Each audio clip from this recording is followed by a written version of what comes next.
Try.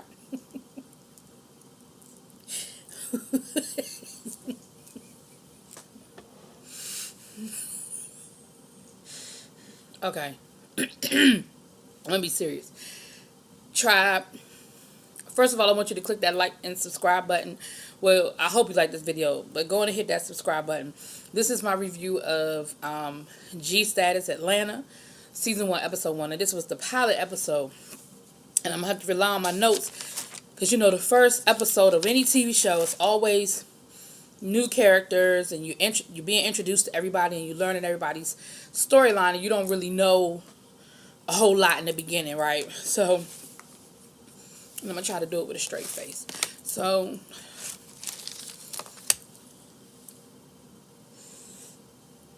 okay. All right. We have Corday. Now, Corday is a singer-songwriter. He's performed with Monica, and he has a repertoire. And he's a little here. You know, he feels like his status is here, and he's trying to elevate his status even further. But we're going to see later on in the episode. But he also like to slide in some DMs. There were at least 2 people this episode that said he done slid in a DM on Instagram. So keep an eye on you, Mr. Corday. We got Sir Hakeem. Hakeem, I was rooting for you. I was really, really rooting for you, Hakeem. Because I feel like on Chasing Atlanta, you might have got a raw deal. You was always in the middle of some shit. But I thought, well, maybe, just maybe, they coming for you unnecessarily. The producers maybe edited you a certain kind of way. Like, I was rooting for you, Hakeem.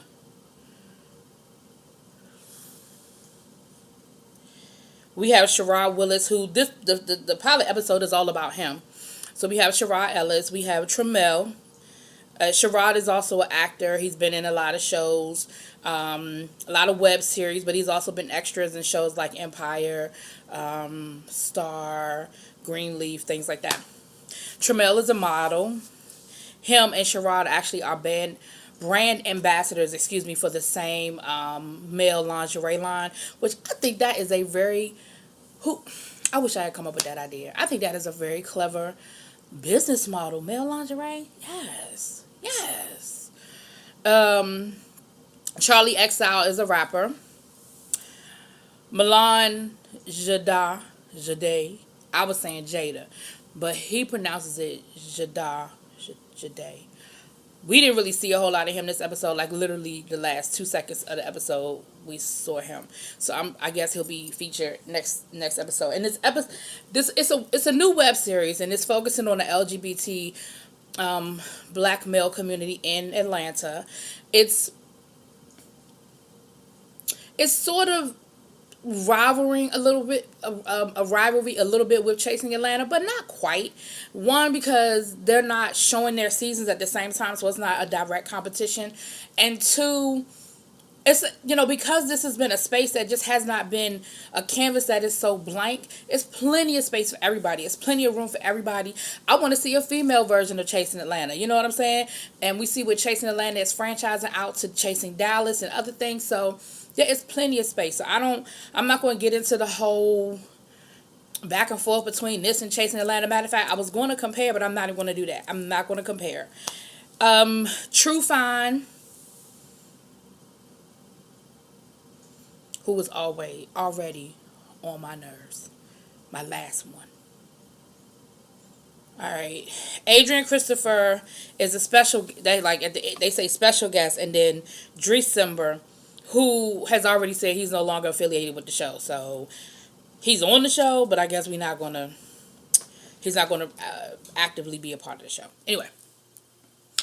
So this episode was mainly surrounding everybody meeting up and getting to know each other, and Sherrod, his storyline. So Sherrod is meeting up with Tremel. And okay, from the very beginning, we already started with that bullshit from the very beginning of this reality show bullshit. Now, we know on most reality shows, these people don't know each other, right? They're meeting for the first time, or they may have a know somebody that knows somebody type of relationship. But Sherrod didn't get the memo. or either Tramiel didn't get the memo. One of them didn't get the memo on how they were supposed to act, because Sherrod is in his confessional talking about, this is a friend of mine who I can confide in. We haven't seen each other in a long time, but I got a whole lot of stuff to get him caught up on. Tramiel is in his confessional saying, I don't even know this dude. I done heard of him, but we're going to see how this goes. But then when they meet each other, Sherrod says, wow, it's been a long time since we've seen each other. What, the last time was in the DR? And Tramiel says yes. I don't know who the fuck know who at this point. Then Sherrod sort of backtracks a little bit and says they're sort of acquaintances. But how did somebody you confiding in if this is an acquaintance? I don't confide in acquaintances. And were y'all supposed to be pretending that y'all knew each other? Like, who didn't get the memo on the scene is what I need to know. And the scene started off real awkward because I guess they were going to throw shade in the beginning. But from the very beginning, it is clear that Sherrod has a past. He mentions it. Tramiel kind of throws it out there, kind of low-key shade. Well, come to find out, because I'm not going to prolong the shit. Come to find out, Sherrod used to do porn. But now he's trying to turn over and go legit. You know, he's trying to, and I hate to say legit because porn is legit. It is honest money. Ain't nobody robbing nobody. Ain't nobody stealing from nobody. As long as you're doing it in a safe way and in a safe environment, and everybody is above 18, and when they sign those consents, they were sober. I don't give a fuck. So I'm not going to be one of those people that's going to try to shame nobody because they did porn. And I'm certainly not going to be somebody that's going to shame somebody that's trying to do something better with their life and try to move to the next level. Come on, I'm not going to do that. I'm not going to do it, Sherrod. I applaud that you are trying to move into something different that you would like. Because I'm moving ahead of myself. So they're at lunch. And Sherrod was like, you know, I want you to help me put together an event. Y'all know, it's all about these events and the networking and all of that. So he says, I want you to help me to put together this event. I thought maybe Tramiel was an event planner. Like, no shade. I thought maybe he did event planning the way he said it. But Tramiel was like, well, I guess I could kind of help him and invite some people. But anyway, so they're planning this event. Sherrod wants like industry people there, you know, actors, people in Atlanta, you know, movers and shakers in Atlanta. And he wants to try to create a networking event. Tramiel says, sure, he will help him out. Then we see I want to say the next person we met was Charlie Exile, who's the rapper. We see him in the studio with his friends, and he talks about he said he's Instagram famous. You know, he had a song that really did really well. I'm not really into like 2018 rap, so I couldn't tell you nothing about his music or his song, but I'm happy for him. I'm happy if he had a hit record. He said he's working on his follow-up and working on his EP. I do understand that. I understand follow-up and EP. I got that. But they're in the studio, he's talking to his friends, and he's talking to them about being on the show and how he hopes it's a great opportunity for him. And he said he's supposed to be meeting up with some of the people he's on the show with later on. And of course, Sherrod's name comes up. So, you know, and his friends are like, well, you know, do you know anything about him? And one of his friends, I want to say, alluded to the fact that maybe he knew who he was or had heard of him or something to that effect. Anyway, they end up Googling Sherrod, and of course the porno is the first thing that pops up. And so they're like, oh shit, you know. And then Charlie goes on to have a conversation basically trying to decide whether this is something he wants to be associated with, because he's like, I'm doing this show with him and I don't know if I want to be associated with the pornography piece of it. Alright. Then we see, it was another guy. Hold on, y'all. Hold up. It's somebody I'm missing. Oh, shoot. Somebody that I'm missing, and I feel bad because he ended up meeting up with, no. They were at the club. Sherrod was at the club with this other, oh, man, I feel bad. I forgot your name, baby. I'm sorry. I'm sorry. I'm going to get it. Y'all know y'all got to give me a chance to, because I like him. Now I feel bad because he's one of the guys I actually like, and hold on. Y'all pause. I'm going to get his name. Because I like him. And I don't want to exclude him from the group. Hold on.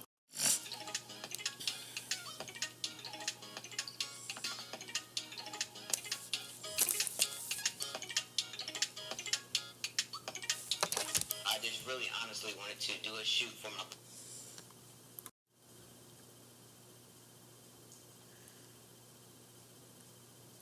Did I hit the pause button? Oh man.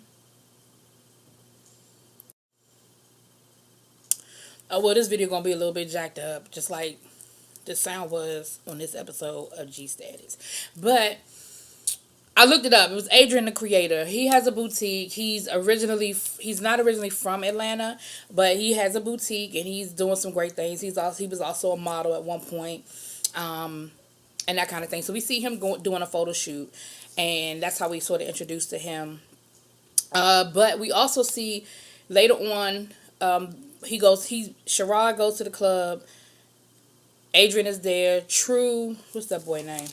True Fine, I believe is his name. True Fine. He's there, and so is the rapper Charlie XL. They're all at the club and everything, and Sherrod is getting turned up. He's drunk as hell, dancing all over the place, and he's having a good time.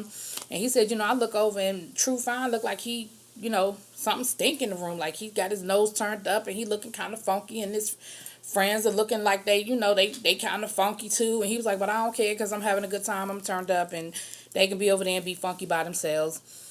And so, you see them kind of drinking, everybody having a good time, and you see that True and his friends get up and they leave or what have you. So later on, we see True Fine hook up with Adrian. True Fine is a stank ass bitch. And that's the nicest way I can describe him. They show him at the mall with his little Gucci bags, and he's one of those people that again, I'm not gonna compare it. But he's one of those people that has to let you know what he has, and he's one of those people that says, "Oh, these are my $1,500 Louboutins," and "Oh, I was driving in my Lexus 2018 Lexus," and he's one of those people. So the whole show, it's yes, I was shopping at Gucci, minding my business, having a good time, when I got the text from somebody that I had to drive all the way out in the boonies into this little dirty, dusty place to talk to him. And it ended up being Adrian, the creator. He was like, and he's got scrubs on, and I thought he was a model. I don't know what kind of job he has where he's wearing scrubs and just real stank. You know what I mean? Just real stank.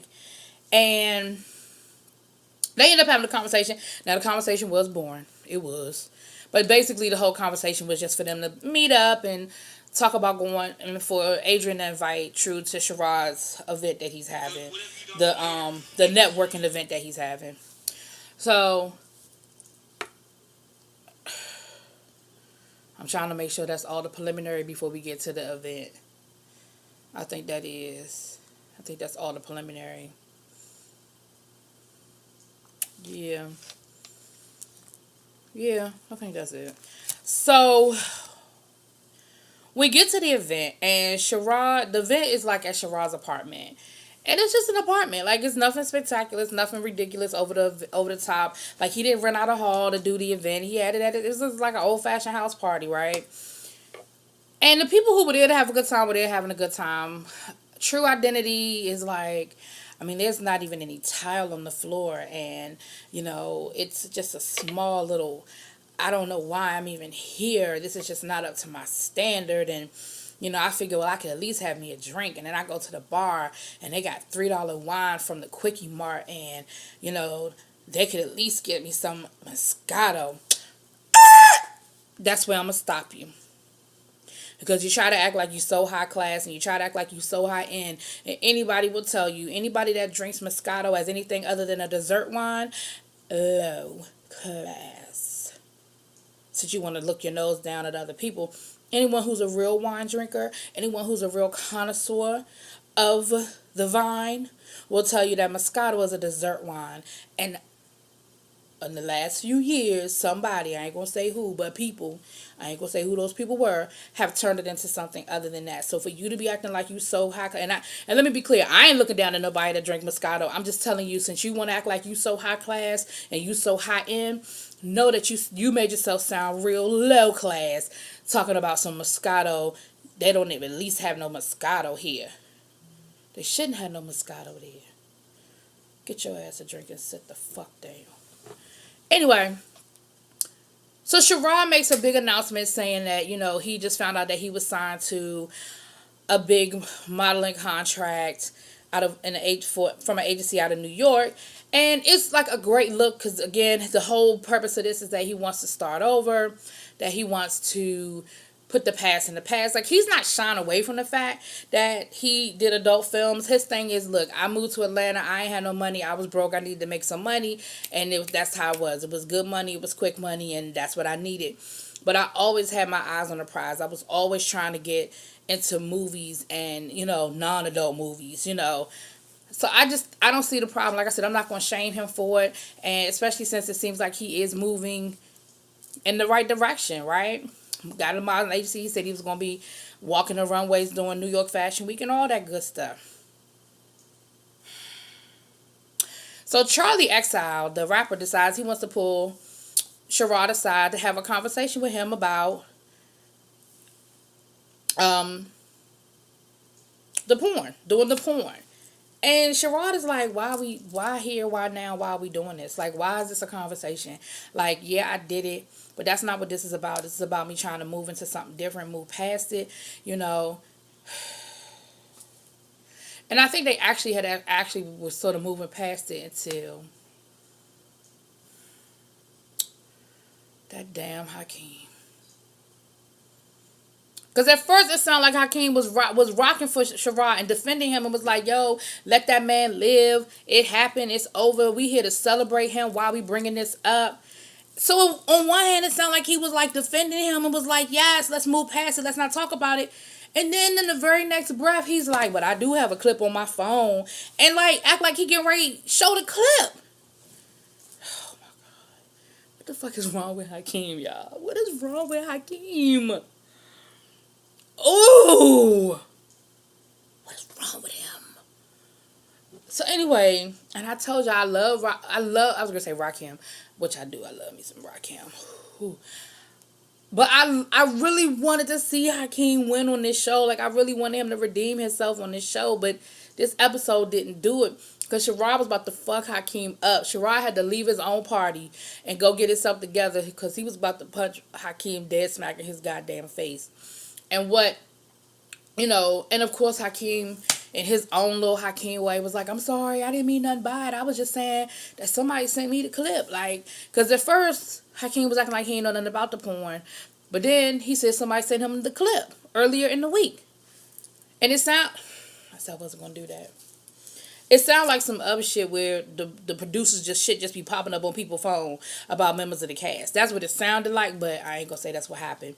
Neither here nor there. Sherrod was like, look, I'm really pissed off right now. I'm really upset. Like, I need a minute. Like, get out my face. Because y'all know how Hakeem do. Then he want to come and apologize. And I'm sorry. I didn't mean nothing by it. I didn't mean nothing. I was just trying to, I was just saying I had the clip on my phone. Like, you did it. So what? What's the big deal? Oh, my God. It turned into a big mess, with Hakeem in the middle. As usual. And with Hakeem being two-faced, as usual. I don't understand that, man. But that's kind of where everything ended. They sort of calmed down. They got Sherrod calmed down. I think Hakeem ended up leaving. And that's where the episode sort of ended.